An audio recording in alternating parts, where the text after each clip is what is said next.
Brian O'Connor wanted him really bad, but Texas and Virginia wanted him as a third baseman. He's now tried to go ahead and switch to the pitching role. He's got the arm, and he's got the pitching coach if you're going to try and do that. Well, he's working mechanically, but he does have the arm strength. That's the first thing. Now you're working on the mechanics of being able to pitch, and then the confidence to step up there. Now, hey, can I do this? So every time he gets an opportunity to go out there, you want to watch his mound presence, see how he reacts. You know he wants to compete, so that's the first thing. So when you want to compete, that's one thing, but you know, how do you handle yourself when you get on the mound? And it's a good time now to go out and attack the strike zone with whatever pitch. That's the first thing that Skip Johnson says to whatever pitch you decide on, whether it's a breaking ball or a fastball, attack the strike zone early. So strike one will be important. Brance Cale, third baseman, who's played a nice defensive third base. He is 0 for 2. Wait a minute, outstanding play. Take a hit away from Colin Shaw earlier in the game. Colin laid down a perfect bunt, or looked like a perfect bunt. Ooh, watch out.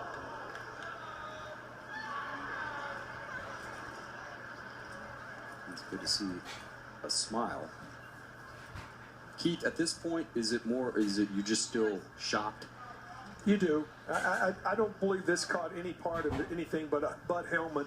It's a scary thing. We'll get a chance to see a replay again. But it caught him on the forehead part of his helmet. He didn't get his head turned where it catches the back of him, but that's one of those things that's very scary. It's not on purpose, nothing intentional. They were probably, because of protocol, get him an opportunity to go see how he's doing, and they'll check him for a concussion, no question. Bryce Shepard's going to come in to pinch run, and that's the smart thing to do.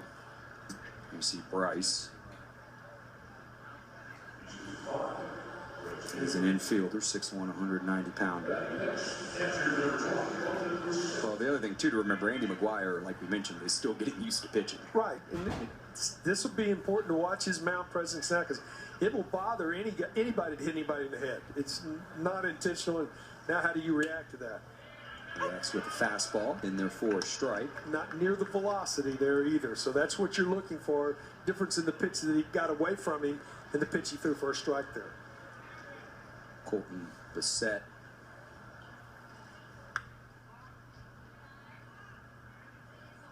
Now that was up a degree. Mm-hmm.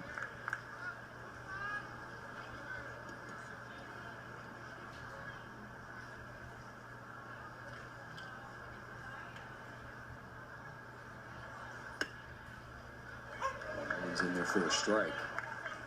He's at 87. A little bit across his body, still working on his mechanics, get to the balance point, allow his ability to drive to the plate, not fall to the plate.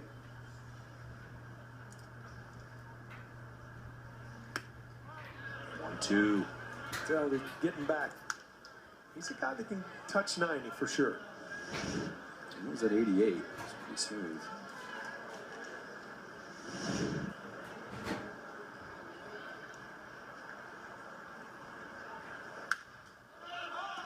It's in on him, and Brett Boswell will make this play in foul territory for the first out. And that was a good sequence. Did a nice job of coming back. Again, that middle.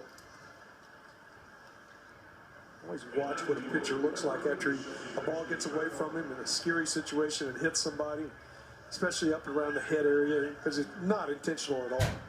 That happened to Calvin Schiraldi back in his Texas days, and some people think that kind of affected him a little bit. I think it affects anybody out there.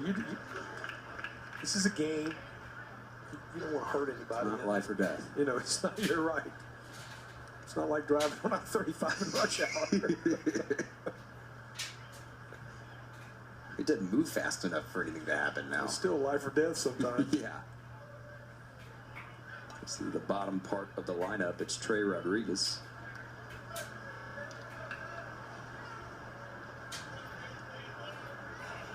Only one hit for the Cardinals. Texas pitching has been excellent. Cardinals came in hitting 253 as a club, and Coach Heap said to us, we need to get maybe a couple more difference makers. Yeah, we need a couple guys in the middle of our lineup.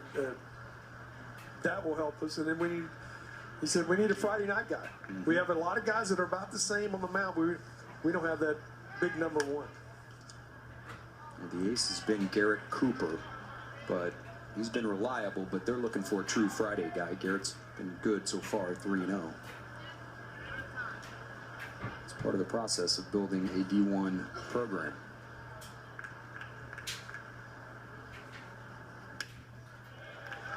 For a strike, 3-1. Having a tough time finding the plate other than arm side. What I mean by that, when you're right-handed, then the right-hand side of the plate is your arm side. He's having a tough time getting into glove side for a strike. Gets in on him. It's going to be a souvenir. Sometimes you make that adjustment before you line up on the mound, Kevin, or you have to open your front side a little bit to allow you to get to the glove side if you're a right-handed pitcher, which is away from a right-handed hitter.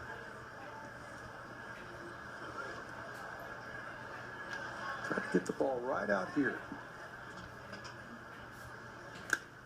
And he gets him. Took a little bit off. Foul tip into the mitt. There's 2 outs.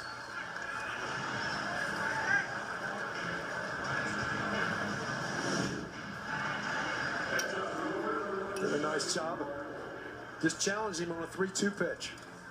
2 outs. That turns the lineup over. Mark Whitehead. Mark has the only hit for the Cardinals. That came back in the 3rd inning when he went to left. Trying to do that again, but Brett Boswell able to make a nice play in foul territory. Brett makes a couple there. And Texas with a 5-0 lead as it's time for the 7th inning stretch. We're going to go ahead and skate.